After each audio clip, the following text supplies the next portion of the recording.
Will. So excited to have you on CreatorCon. Thanks so much for joining. Hi, Dakota. Thank you for having me. How are you? Well, I'm so good. I'm not as good as you. You're at NBA All-Star, so you're better than me. Yeah, I'm excited to jump in. Listen, tell everybody who you are. Like, who is Will? What do you do? Who are you? So, hi, my name is Will Selviz. I'm a multidisciplinary designer and creative director. I work in emerging technologies, so augmented reality, virtual reality, and here today with two kitties. So, I apologize for some of the noise they might make. It's all good. It's all good. So, Will, you've worked with brands like Nike, NBA, Microsoft, OpenAI, the list goes on and on. What is the work that you do with these massive brands? A lot of it is in integrating emerging technologies into marketing pipelines. So a lot of these technologies are being discovered and brought into marketing campaigns, and really the strategy and how that's approached is really important to get people to adopt it. So my specialties in that side especially is strategy in both the content creation and also how it's framed for the consumer. Yeah, I specialize in emerging technologies and how it's sold to B2C. Yep, yep. So when you talk about emerging technologies, I want to like bring it down a little bit here to the person who doesn't necessarily understand specifically what you do. So you work with the NBA. What exactly did you do, or what were something recently that you've done? I've seen something with Vince Carter been posting. So what was something that you worked on there? Yeah, it's a little bit all over the place in terms of like the medium or the technology per se, but it's mostly, for example, my relationship with them started with the MBA Creators Program with MBA Canada and Microsoft Canada, Okay. and that was about 4 or 5 years ago now. But it was essentially integrating 3D animation into their marketing plan. So throughout the season, they'll be creating artworks with different artists. I was the only one doing 3D, and I think I'm still the only one doing 3D after 4 years. Okay.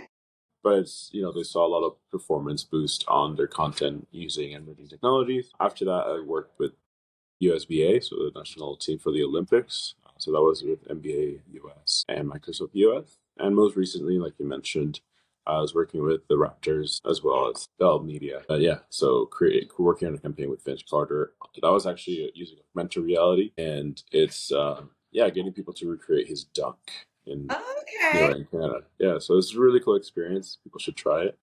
Um, maybe I'll drop the link. It's dellskyslam.ca. So if you type it in your phone, you should be able to try it. But yeah, I love it. So we will. We're going to try that out. And so, how was meeting Vince Carter?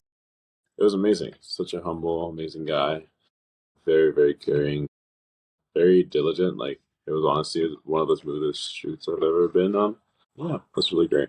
Cool. So tell us a little bit about where you grew up. Like, where are you from? Where did you grow up? How has that lended itself to, who you are today as a professional? Yeah, it's a great question. I think my upbringing has a lot of value in what I do today. I grew up in Venezuela, so I'm from Venezuela originally. Okay. I grew up in a small town called Maturin. It's very, very small. But my parents are from Caracas, the capital. And I moved to Kuwait when I was around 13 years old. My dad, there's a lot going on in the country in Venezuela, so we had to leave the country. And my dad got a job in Kuwait, moved entire life over there. I went to an American school, so I was exposed to a lot of the Westerner side and the Middle Eastern side of the culture. And then I moved to Canada in 2013 to come to UBC for computer science. So after that, I moved to Toronto. I switched programs to OCAD University, program called Digital Futures. And since then, I've been moving around Canada quite a bit. Actually, I just moved back to Toronto, but for the past 5 years, I lived in Calgary, Montreal, Vancouver. But yeah, I think I'm staying in Toronto for now. But yeah, like Canada for the past 13 years, Middle East before that, and South America before that. Okay, amazing. So let's talk a little bit about, as you mentioned, you've done a bit of schooling. Do you think that that lended itself to, I guess, your skill set today, or you could have went without that? You've always naturally had it. I mean, yeah, for me, I came to Canada as a student and I became a permanent resident. And that's sort of like the goal that I had in mind from the moment I moved to Canada. So school was part of the roadmap because of obvious immigration reasons, but I definitely wish I could just not opt in for that and use that money towards my business, to be completely honest. Yeah. Uh, if I would have stayed and done like computer engineering, then maybe a program would have made more sense. But for what I do, like as much as I love OCAD and they're amazing, don't get me wrong, the program definitely got me ahead. But in terms of cost for like international student fees and so on, I think I would have been better off if it was an option to invest that money into business. Sure, sure. So given this again emerging technology and AI and all these things, like do you feel parents should be having their kids lean into this and do these things out of school? Is this going to be an important skill set, you think? Or no, they should tackle that kind of later, like young kids, because we hear a lot about tablet time and screen time. And what's Yeah, your opinions on that? it's a balancing act. So I work a lot with K to 12 programming, creating STEM programming for after school. Um, yeah, like after school programs, whether it's in BC or Ontario and Quebec. Yep. And a lot of what I hear from parents is that they want their kids to sort of integrate a lot of the skills that they're learning through video games into more tangible skills, and it's almost natural for them to do so. So I think it's a really exciting time to do that. Where I think it's sort of, and we talked about this in the past, is it's learning a little bit more about the implications that it could have for critical thinking skills and the importance of like motor development skills. So if you're replacing drawing with like 3D sculpting or using a digital device to 3D something, or even using generative AI, it's sort of robbing them from the opportunity to like work on those motor skills. So, or even critical thinking skills with something like GPT sort of doing all the reasoning for you. For sure. So that's where I draw the line. It's has to have a component that still makes the kids learn the why and how, Yep. and not get so fixated with the instantaneous results that you get from technology nowadays. So I think it's good that they are looking into it. It's just more so the approach of how to learn, and that's so important. Okay. Yeah. No, that's good. That's good advice. So shifting into kind of like the creator world space and the work that you've done professionally, how can brands leverage somebody like you with that with the skill set to, improve their branding, improve their marketing? Like if you were speaking to a brand, what are things they can start to think about? Yeah, I mean, like the role that I play, a different, whether it's internally consulting or working on my own campaigns or working directly with clients, is in essentially connecting the technical with the creative. So, not all folks who are in the marketing team have the knowledge of the latest technology. That's usually like something like IT would know that, but IT is also not the most creative. When you have someone who's technical or creative, they're able to bridge what's possible from a technical standpoint. So from the computer, from the software, from the back end to the front end. So like what it looks like. So the closest I can describe myself as like a full stack developer for marketing, Yeah. in the sense that, you need to get your hands dirty in the coding side or like programming this experience or whatever it is, or even Yeah. VFX or 3D animation. Yeah. You can present that to the client in a way that they can understand as well. So a lot of it is really translating the implications of, for example, like they want this 3D animation that like has like fibers of like a jersey that forms like in a simulation and so on. It's like, okay, well, if this is your budget, this is what it's possible with that, and this is how you might be able to like get the most bang for your buck for this sort of project, just because naturally for 3D animation, this is where most of the resources and time are going towards. So I recently had a scenario like that where the client wanted to include 8 jerseys and wanted to create like a animation that it's focused around like a jersey being created like that. I did a campaign for Canada Soccer. That was actually my first project for Nike, so they saw that, and I Nice. explained to them, you're shifting the focus so much on the jerseys from like 8 seasons ago that you're not leaving much budget for like new jerseys that you're releasing. So that's sort of a picture that they're not expecting, but it definitely helps with like putting the weight where it makes the most sense, or putting the emphasis where it makes more sense in the budget. Sure. Sure. No, get that. And I guess what would you say is your favorite project that you worked on? What was, whether recently or non-recently? What is that? Well, yeah, I think so. 2021, Nike reached out. There's like, again, Nike was probably the largest client I got out of school. So I worked with Nike Toronto first, and then with Nike Global. And actually, Nike Middle East was one. Yeah. Anyway, point being, is like this was with the Global with HQ. And this was a campaign for Air Max Day, which for them is a big holiday. So in March, that they every year they have programming around it. They have, whether it's like a live stream or like in person events. So this was around the pandemic, so they did a global broadcast with artists from all over the world, and also people like Travis Scott, Skepta, and so on. So they had this sort of combination of like emerging technology with footwear and what that entails in every city. So I had the opportunity of representing Canada and Toronto in this program, and so that involved like yeah, it was really cool. Like the marketing was all over the stores, or all over Nike.com, over like Nike Sportswear, web, Instagram, and so on. So it was very surreal because you don't see that sort of happening or trickling down to the community. I'm Sure. not like a multi-million follower Right. influencer or something like that. Yep. But to get that level of say, and also like I got to creative direct like essentially a whole segment of the campaign with 3D animation, curate a panel. So that whole like aspect of it and how involved I was and how much I was essentially given the keys to their marketing plan for a month, and it was aired for a couple of weeks. So it was cool. It was very cool. I really enjoyed it. It was by far my favorite campaign of all time. I love that. What was your most challenging campaign and why? Most challenging thing you've ever worked on? Oh, well, the challenging for me is usually about time constraints because, like, with 3D animation, you can't cheat like the process, Okay. and a lot of people want things very quickly. So the most challenging one I had recently, I have to say, actually creating AR filters for Coachella, uh, through Meta, because those are things that you can't really measure or see how it works until you're on site. Okay. So leading up to it, we worked on it. I was working with Meta, consulting with them on site, and also creating a filter of my own, so like an AR experience that you can use at the festival. But there was also like 20 of them. When we got there was all these things that we need to try a day or two before 500,000 people showed up, and you're there trying to figure this whole thing out on the spot with Wi-Fi that's not reliable, all those different constraints, also the weather. Anyway, there's all these components that you're like, okay, I can totally do this with my eyes closed, and then you get there and it's all this, Yeah. totally different reality. Okay. But for me, it's also like one of the most rewarding experiences. Yeah.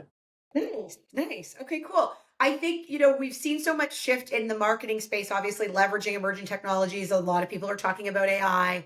I recently seen an Adidas commercial that aired that is leveraging all AI, like Mm. creators and influencers.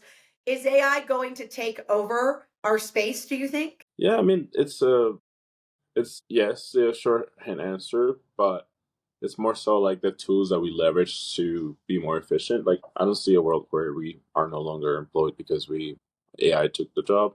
Maybe that is on the pipeline in 20 years from now or something like that. But like at least for the foreseeable future, it's more so who's making the most of it to get ahead or to find a value prop that's more appealing than what's currently out there.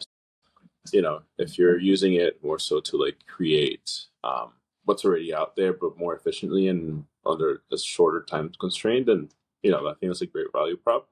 But really, who are gonna be the winners of this sort of, for lack of a better term, like AI race? It's the people who are able to create their own like workflows and pipelines using 5 different models from 5 different companies, and even make it packaged in a way that's more appealing to that. Creating tools out of tools that already exist is sort of a pattern that I'm noticing in this space. So I see a lot of that being very helpful and down in the short term. Okay. What about like, I guess, copyright and like just copying in general of like brands leveraging AI tools and these emerging technologies as an example, and then them Mm. issuing campaigns that look and feel the same. Like, do you think that that's something that brands should be thinking about and should be concerned about?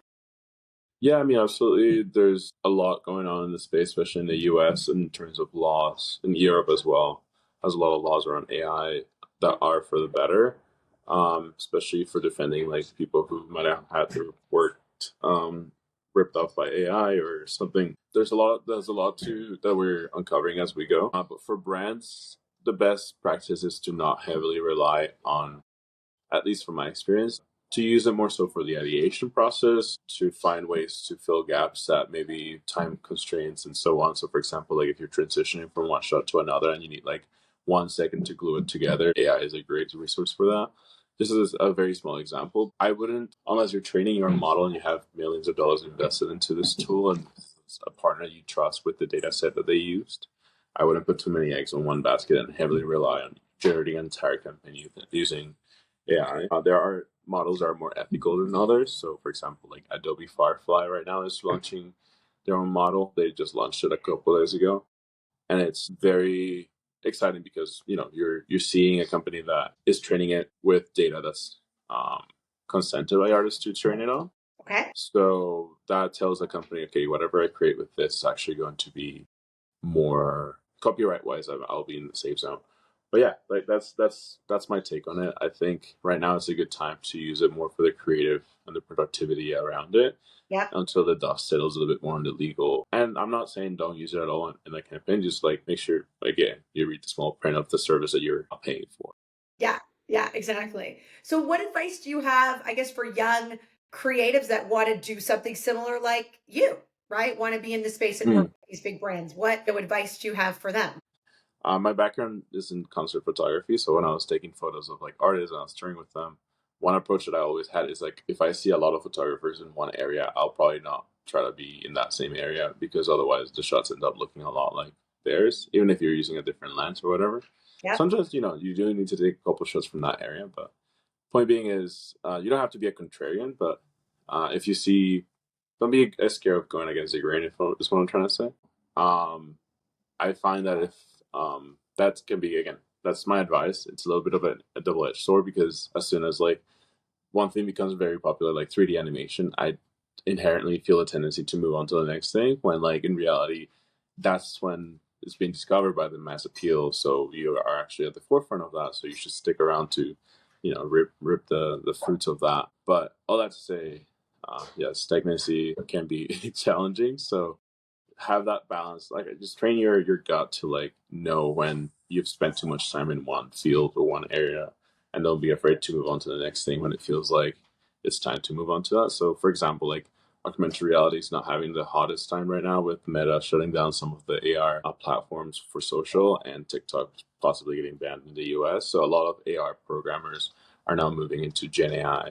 And what does that entail? Well, like there might be more brands looking for Gen AI projects, therefore more supply of developers that have the know-how. So I think there's a lot of those sort of shifts happening by the economy or by the pattern in the market. Yep. But my advice would be to learn how to learn. Learn to learn. Like the biggest skill is like just knowing your learning style and like not trying to force yourself to learn in one way. Watch a YouTube video and this and that. No, like if you learn how you like to learn, then learning becomes a lot more accessible. And it's not about knowing everything. But yeah, I'm a generalist, so my advice is might speak more to generalists than specialists. Yep. So yeah, I think I gave like three different pieces of advice there. But if I summarize it as like know how to pivot, know when to pivot, like learn how to learn, and yeah, don't be afraid to go against the grain. I love that. That's a great three-step recap there to wrap up. Lastly, just, when you talk about gender of AI, because I still think a lot of people don't fundamentally understand this, right? So, like Mm. at a kindergarten level, what is that? And when you say brands are, people are shifting from AR to that and brands can use it, how? Can brands use this? What specifically do you mean? Yeah, so we come from a an era of like if you need to find the perfect image or the perfect design, the perfect background for something, you're finding that on like Getty Images or stock photo or something like that, and it's not necessarily the most adequate, but it's like what's available. Sure. So now we have the opportunity to use machine learning to train or give it data sets. So, Okay. you could have hundreds of dozens of images of a specific subject matter. So, for example, you have a candle company and this specific model has a weight or has a weight of like training it that's specific to marketing assets for candles. You're going to prompt this model or you're going to use this interface that allows you to generate images specific to what you're doing and get much better results than going on Google, finding this image, editing it, photoshopping it.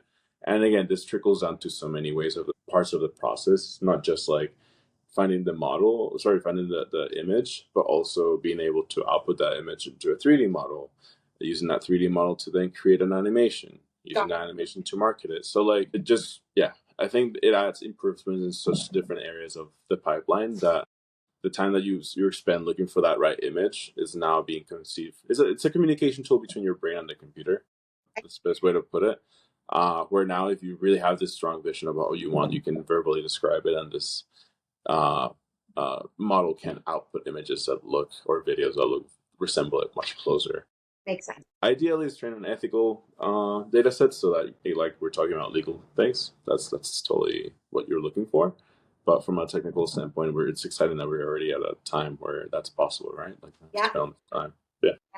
Beautiful. No, I think that's great. I think it'll be helpful for people just at a base level because not everybody is experienced as you or as into it as you. So I think it'll help people understand, okay, that's what you mean by leveraging generative AI to help with some of my marketing, branding, etc. This is beautiful. This has been great. It's short and sweet, but we wanted to kind of chat with you. We know you're super busy.